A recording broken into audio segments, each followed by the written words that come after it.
الفتة وجمال الفتة المصرية اللي على أصولها، طريقة سهلة وبسيطة واقتصادية كمان.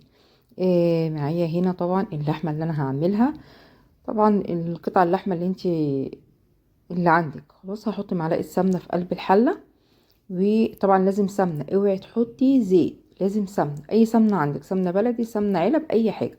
هحط السمنة هنا تاخد صدمة. طبعا زي ما انتوا شايفين الحلة سخنة والسمنة كمان سخنت. نزلت بقطع اللحمة، ونزلت ببصلاية وحبهان، وحدتين حبهان، ما تكتريش حبهان في اللحمة، وورقتين لورا، ورشيت معلقة صغيرة من الفلفل الأسود، ورشة برضو صغيرة من اللحمة ما بتأخرش التسوية يا بنات بتاعة اللحمة، إلا لو كانت اللحمة نفسها عجوزة، لكن دي لحمة صغيرة فما بتأخرش السوا بتاعها ولا أي حاجة. طبعا هي بعد ما بتغلي احنا بنوطي عليها خالص وبنسيبها حوالي ساعة الا ربع هي بتستوي. طبعا بقلب فيها كده لغاية ما تاخد كده تشويحة حلوة، وبكون غالية مية وبنزل عليها، ما بكترش المية علشان خاطر تبقى طعم الشوربة حلو. هتغليها هنقلها بقى كده على جنب كده واوطي عليها تعيش بقى براحتها. هنا هعمل الصلصة بتاعت الفتة. حطيت زيت، حطيت كده معلقتين 3 كده حلوين، ودقيت ملح مع ملح مع توم بس، ملح وتوم بس يا بنات. خلاص. هديها تشويحة كده تصفر، هنزل عليها برشة من الكزبرة الناشفة، وهنزل بعد كده بعد ما تصفر هنزل عليها بربع كوباية من الخل، ربع كوباية من الخل. طبعا انا فرمة القوطة ومجهزاها ومصفياها عشان ايه انزل بيها على طول. نحط كده ربع كوباية الخل وتاخد غلوة، واحط زي ما انتوا شايفين حطيت بقى كده معلقتين من الصلصة، واكون ضربة مثلا حوالي 4 طماطميات كده ولا حاجة، طبعا عشان خاطر الطماطم غالية، فضربت كده 4 طماطميات. بس هتغلي غلوة كده، وانزل عليها بقى بعصير الطماطم. طبعا انا مصفياه، وهحط معلقة سكر صغيرة، وهسيبها برضو تعيش مع نفسيها، وفي الاخر خالص هحط لها حبة فلفل اسود. هنا هعمل بقى الدقة. طبعا الدقة كانت عبارة عن توم وملح ورشة كمون ورشة فلفل اسود. حطيت هنا كوباية من المية، ونص كوباية او اقل شوية من نص الكوباية خل، ويغلوا، وانزل عليهم بالثوم اللي انا دقيته مع مع الملح والفلفل والكمون. يغلوا غلوة واحوشهم من على النار. في ناس بتعملها على البارد عادي، مش لازم تتغلي عادي برضو براحتك، هي مفيش اي مشاكل. هتغلي اطفي عليها واعصر ليمونتين عليها. بعد ما طفيت النار كده اعصر عليها ليمونتين، وخلاص كده الدقة معايا خلصت.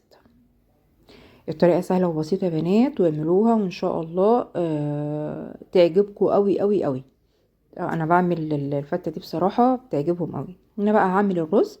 حطيت حبة زيت كده كويسين، حوالي يعني ربع كوباية، وغسلت الرز واقلبه كويس، وهحط بقى معلقة من مرقة الدجاج او مكعب من مرقة الدجاج براحتك، ان كانت عندك فورية او مكعبات، خلاص حطي اللي يعجبك.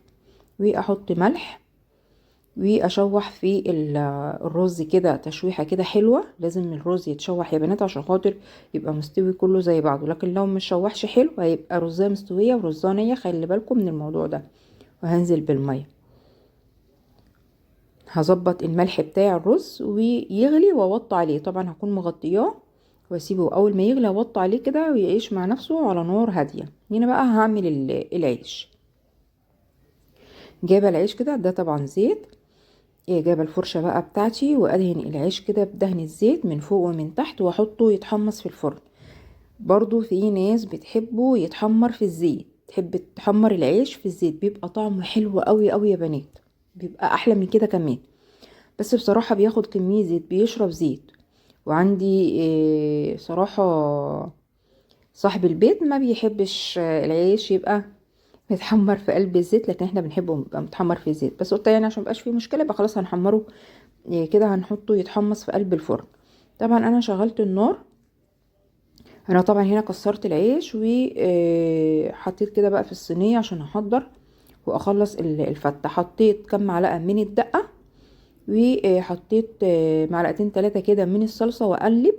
بوريكم هنا ان انا مشغله النار، وبياخد كده تشويحه مع الدقه ومع الصلصه. وهحط برضو كبشتين كده من الرز، وبرضو ياخد برضو تقليبه كده مع بعضه. اقلب كده مع بعضه. الرز طبعا استوى وتمام تمام عادي، رز عادي خالص بس من غير شعريه. يا رب لو عجبكم الفيديو تعملوا لي لايك وتكتبوا لي كومنت حلو وتشتركوا في القناه. يا رب يا رب الفيديو يعجبكم ان شاء الله. كل سنه وانتم طيبين. العيد خلاص على الابواب، وقلنا نعمل كده الفته للناس تتشجع وتجرب الطريقه، وللبنانيت اللي لسه صغيرين وجداد على المطبخ زي بناتي. هنا بقى حطيت باقي الرز. نحط بقى باقي الرز كله. الرز ده كان حوالي كوبايتين ونص من الرز. وهحط برضو هنا رشه من الدقه. طبعا الدقه حطيها زي ما انتوا بقى ما بتحبوا، بتحبوها زياده بتحبوها مظبوطه زي ما انتوا عايزين تحطوا دقه حطوا. وبقى هنا غليت الشوربه. واحط كده بالراحه، ما اخليش الشوربه كتيره. واحط بقى حبه بقى في الكوبايات او في سلاطين كده صغيره براحتكم. واحط بقى كده الصلصه. وطبعا اللحمه انا حطيتها دهنتها زيت وحطيتها كده تحت الشوايه تتحمر. عايزه تحمريها في الزيت براحتك، عايزه تحطيها تحت الشوايه برضو براحتك. وكده الفته معانا خلصت. يا رب الفيديو النهارده يكون عجبكم. بصوا هي طبعا في اللي كل قبل كده وطبعا خست، فيا رب الفيديو يكون عجبكم. السلام عليكم ورحمه الله.